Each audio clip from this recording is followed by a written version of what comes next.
La increíble construcción de Jerusalén revelada. Jerusalén fue construida por hombres que trabajaban en condiciones mortales, canteras subterráneas donde el aire era veneno puro, rampas que tardaban meses solo para preparar el camino de una piedra. Desarrollaron sistemas de ingeniería tan precisos que cortaban piedra en la oscuridad absoluta y encajaban sin error de 1 milímetro. En este video verás cada técnica que usaron y el día a día real de los constructores de Jerusalén. Cómo trabajaban, cómo sobrevivían, cómo construyeron lo imposible. Jerusalén es una de las ciudades más antiguas del mundo, pero pocos saben cómo fue físicamente construida desde cero. Este video no trata sobre guerras o reyes, es sobre piedra, sudor e ingeniería contra lo imposible. Imagina estar ahí 1500 años antes de Cristo. Un pueblo guerrero, los jebuseos. Mira una colina estrecha rodeada de valles profundos y decide: aquí construiremos nuestra ciudad. ¿El problema? Ese lugar era una pesadilla para habitar. Inclinado, rocoso, expuesto. Pero tenía algo que valía más que el oro en esa región. Mas antes necesitaban protección. Comenzaron a levantar las primeras murallas. Cortaban bloques de caliza en las canteras cercanas, usando cuñas de bronce golpeadas con martillos de piedra. Cada bloque pesaba entre 50 y 80 kilos. Los transportaban en trineos de madera tirados por hombres, a veces bueyes. En la base de la muralla, 6 o 7 hombres levantaban cada piedra, encajándola perfectamente en la capa de abajo. Sin argamasa, solo piedra contra piedra, sostenida por su propio peso. Si el encaje estaba torcido, la muralla se agrietaría bajo presión. Dentro de esas murallas, construyeron las primeras casas. Levantaban paredes de bloques menores de caliza. Colocaban vigas de madera atravesadas en la cima, generalmente olivo o cualquier árbol disponible. Sobre las vigas, amarraban ramas menores formando una trama, y entonces echaban barro mezclado con paja, compactando con los pies hasta formar un techo sólido. Solo que en invierno, la lluvia ablandaba todo. Las familias subían al techo y pisaban de nuevo, compactando, o la casa literalmente se deshacía. Las calles eran estrechas y en escalones cortados directo en la roca. La cima era tan inclinada que no existía camino plano. Ir a casa del vecino era escalar la ciudad. Transportar agua o comida significaba subir y bajar esos escalones decenas de veces al día. Entonces fueron tras lo más precioso, el manantial de Gihón, que daba en la base de la cima. Era la única fuente permanente de agua viva en el desierto. Fue por ella que los jebuseos eligieron ese terreno hostil. Pero aquí estaba el primer gran problema táctico. El manantial quedaba fuera de las murallas. Cualquier enemigo podría cortar el acceso y vencerlos por la sed.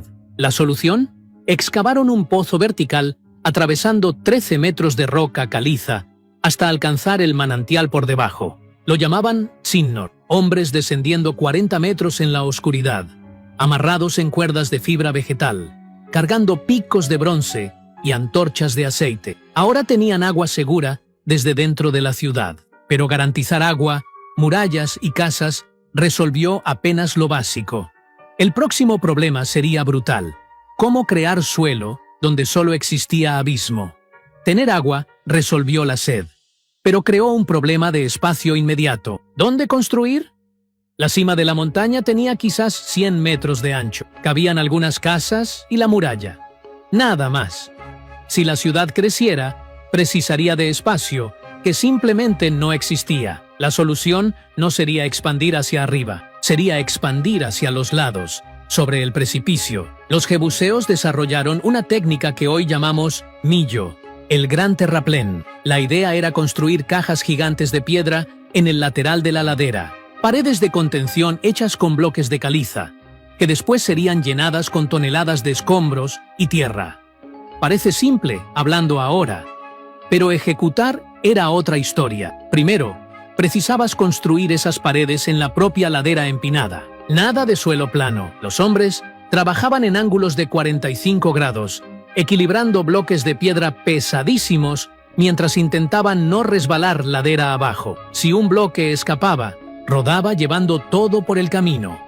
Y el detalle crítico: esas paredes Precisaban aguantar la presión de toda aquella tierra empujando hacia afuera. Si la pared se agrietaba, el terraplén explotaba y llevaba las construcciones junto. Pero lo peor venía después.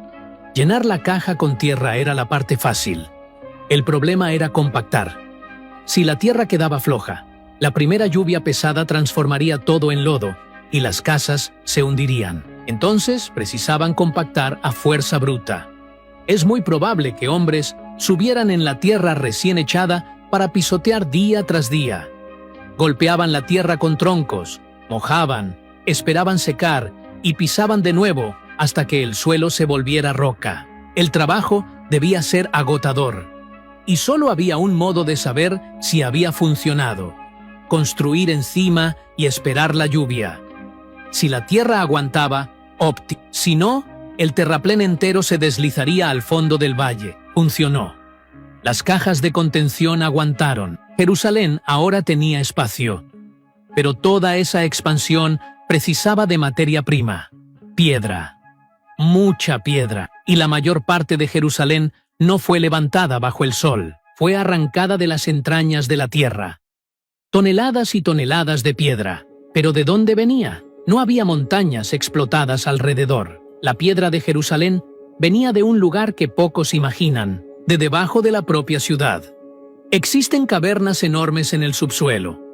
Hoy llaman de cavernas de Sedequías, pero en la época eran las canteras, túneles oscuros que se extendían por cientos de metros. Fue de ahí que la ciudad fue arrancada, bloque por bloque. Trabajar debajo de la tierra, sin embargo, es un desafío aparte. Primero, la oscuridad. Los hombres descendían con antorchas de aceite que daban una luz débil, amarillenta, iluminando apenas lo que estaba frente a la nariz.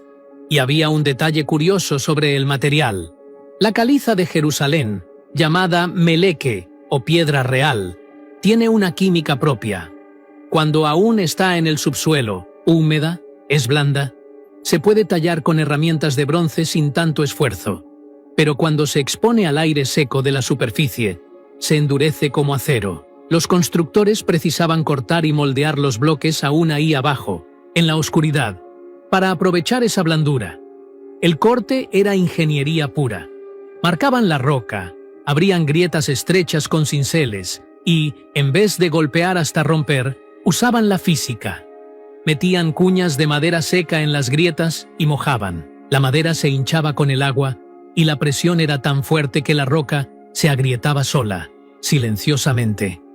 Pero la verdadera pesadilla de las canteras era el aire. Cada golpe de cincel liberaba polvo fino de sílice, básicamente polvo de vidrio. En un lugar sin ventilación, los hombres respiraban eso todo el tiempo. La tos era constante.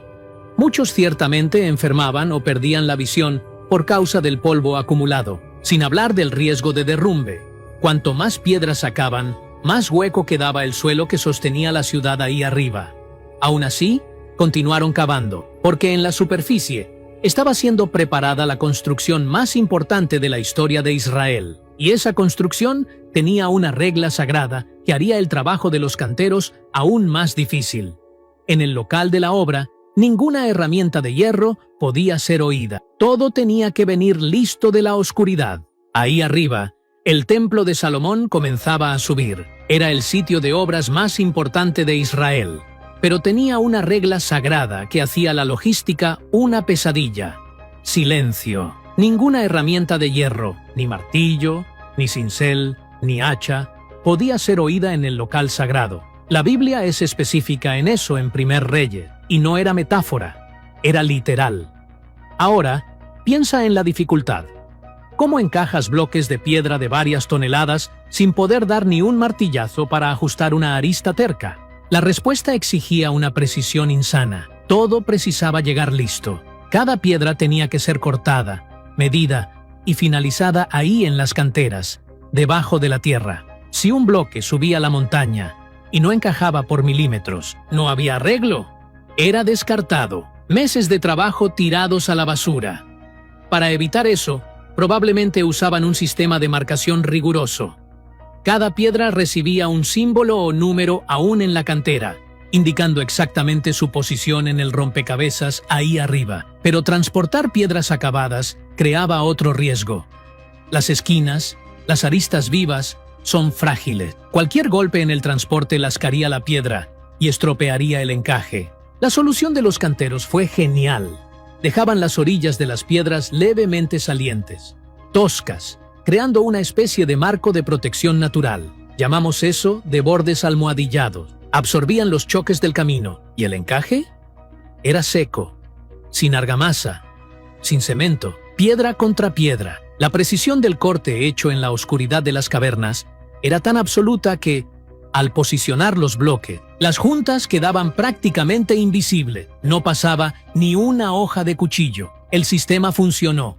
El templo subió en silencio absoluto, como un Lego gigante. Pero en las fundaciones, la ingeniería enfrentaba a un enemigo mayor, la gravedad. Había piedras en la base tan grandes que moverlas parecía físicamente imposible. En las fundaciones del templo, encontramos bloques de caliza que desafían la lógica. Algunos con 4,5 metros de longitud, pesando estimadas 500 toneladas. Eso es más pesado que un Boeing 747 lleno. Y precisaban sacar eso de la cantera y llevar hasta la cima de la montaña sin grúas hidráulicas.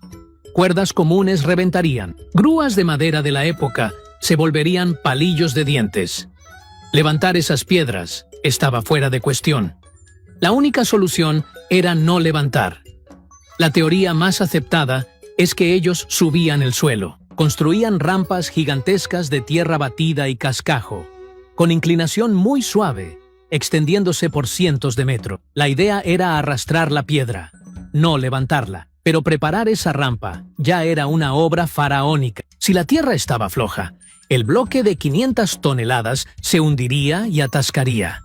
Entonces, volvemos a aquella técnica brutal, compactación manual. Semanas de hombres golpeando tierra hasta volverla piso duro. Para el transporte, la piedra probablemente iba sobre trineos de madera reforzada, deslizando sobre rodillos de madera. ¿Y la fuerza motriz? Músculo. Cientos, quizás miles de hombres tirando cuerdas gruesas al mismo tiempo, en un ritmo coordinado por tambores o gritos. Y aquí entra el peligro real.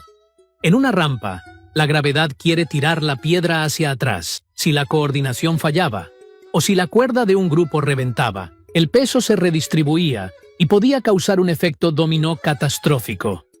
La piedra aplastaría a quien estuviera atrás.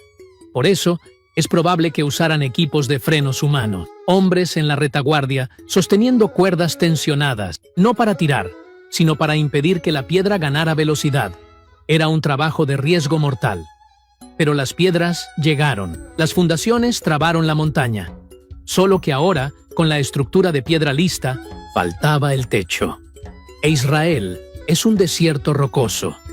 No existían árboles capaces de cubrir vanos tan grandes. La solución estaba a cientos de kilómetros del otro lado de la frontera. El templo tenía paredes indestructibles, pero no tenía techo. Los olivos retorcidos de Israel no servían para vigas.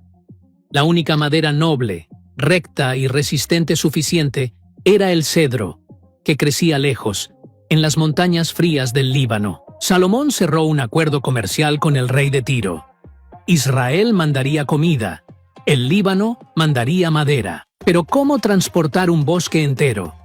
¿Troncos de 20 metros, pesadísimos, a través de montañas y valles? Por tierra era inviable. La solución fue el mar. Los fenicios cortaban los árboles en las montañas y los arrastraban hasta la costa. Ahí amarraban los troncos unos a otros formando balsas colosales. Eran islas flotantes de madera. La misión de los marineros era pilotar esas balsas por el Mediterráneo hasta Jope, la actual Tel Aviv. El problema es que el mar no perdona. Tormentas repentinas podían reventar las amarras. Si eso ocurría, meses de madera noble se esparcían por las olas o se hundían, llevando los hombres juntos. Trabajaban empapados, con las manos en carne viva por la sal y las cuerdas. Pero digamos que la balsa llegara entera a Jope. Lo peor comenzaba ahora. Precisaban subir la sierra, arrastrar esos troncos empapados, lo que los dejaba aún más pesados, del nivel del mar hasta Jerusalén, a 800 metros de altitud. Fueron 40 kilómetros de subida constante por senderos de tierra. Usaban bueyes, claro, pero la mayor parte de la tracción era humana. Hombres con cuerdas en los hombros, pies agrietados en la tierra seca, tirando madera cerro arriba bajo el sol. Llevó años, pero los cedros llegaron. El templo fue cubierto y revestido de oro. La obra estaba lista. Sin embargo, siglos después, la supervivencia de Jerusalén dependería de otro tipo de ingeniería: cavar en la oscuridad contra el reloj. Estamos en el año 701 a.C. El ejército asirio, la máquina de guerra más cruel de la antigüedad, marchaba para destruir Jerusalén. El rey Ezequías sabía que tenía un punto débil fatal. El manantial de Gihón aún estaba fuera de los muros. Si los asirios llegaban, bloquearían el agua y la ciudad moriría de sed en días. Ezequías precisaba traer el agua para dentro, inmediatamente. La orden fue cavar un túnel nuevo, desviando el agua del manantial para el estanque de Siloé, protegido por las murallas. Eran más de 500 metros de roca sólida, y no tenían tiempo. El ejército enemigo estaba llegando. Para doblar la velocidad, tomaron una decisión desesperada. 2 equipos cavarían al mismo tiempo. Uno comenzaría en el manantial, el otro en el estanque.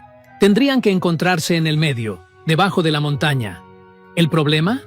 No tenían GPS, brújulas o mapas geológicos. Estaban cavando en la oscuridad absoluta. Si erraban el ángulo por algunos grados, los túneles pasarían uno al lado del otro sin tocarse, y el esfuerzo sería inútil. La teoría más probable sobre cómo se guiaron es por el sonido.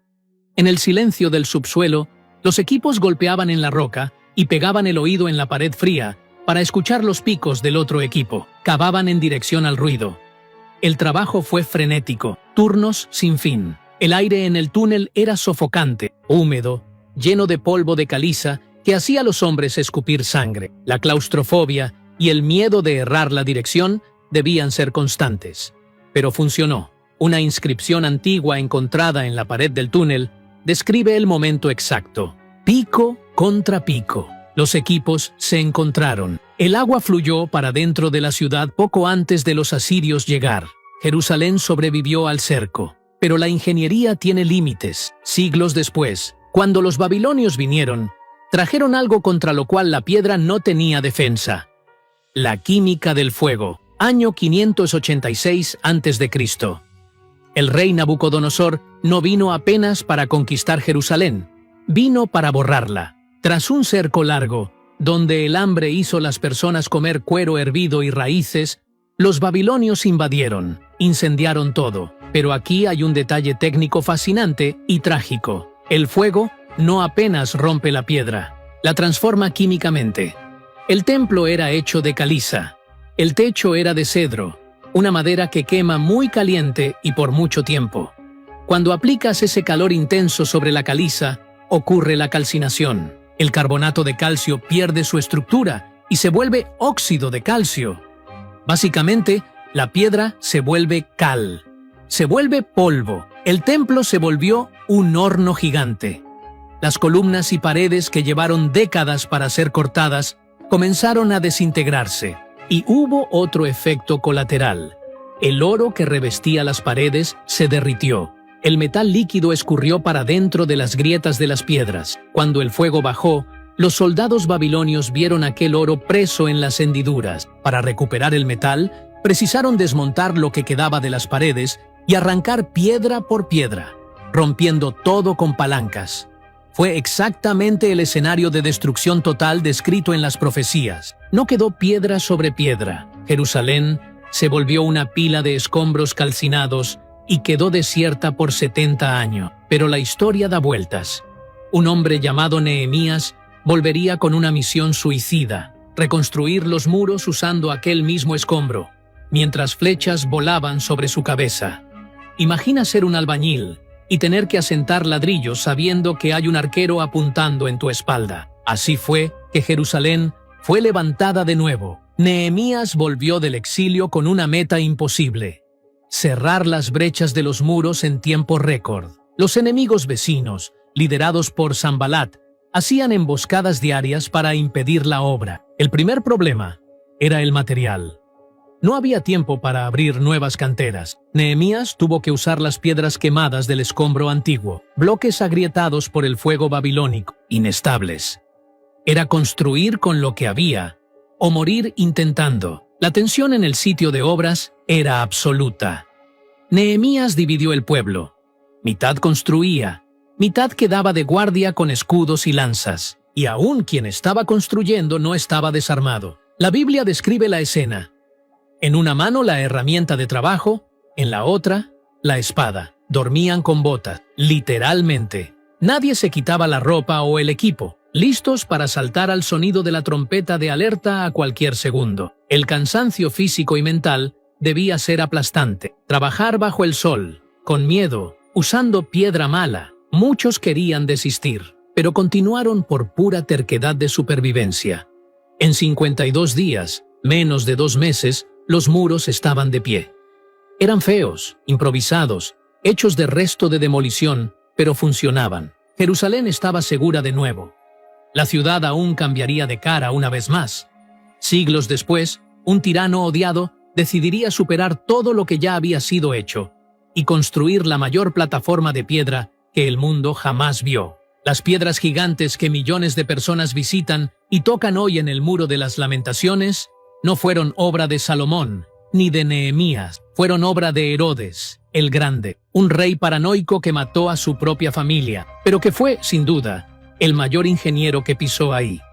La ambición de Herodes era megalómana. Quería que el templo de Jerusalén rivalizara con cualquier maravilla de Roma. Para eso, precisaba de una explanada gigantesca. Entonces, decidió doblar el tamaño del monte original. Para sostener toda esa tierra, construyó muros de contención colosales, usando bloques de caliza que hacen las piedras de las pirámides de Egipto parecer ladrillos comunes. Algunas pesan cientos de toneladas, y Herodes tenía una firma. Si miras bien al Muro de las Lamentaciones hoy, verás que las piedras tienen aquel borde rebajado, el marco que protege las aristas. Era la marca de calidad de él. El costo humano fue altísimo. Miles de trabajadores, grúas primitivas, rampas de tierra que cubrían cuadras enteras. Pero la estructura quedó tan sólida que, aun cuando los romanos destruyeron el templo en el año 70 después de Cristo, no consiguieron derribar la plataforma de Herodes. Jerusalén fue destruida 2 veces, sitiada 23 veces, atacada 52 veces. La ingeniería falló, las murallas cayeron, el fuego transformó piedra en polvo, pero lo que nunca se rompió fue la insistencia de aquel pueblo en volver y colocar un ladrillo sobre el otro. Al fin de cuentas, la verdadera roca eterna de aquella ciudad nunca fue la piedra, fue la gente. Para descubrir cómo la ciudad de Jericó fue construida, muchos dicen que fue la primera ciudad del planeta. Haz clic ahora en el video y descubre los misterios de Jericó.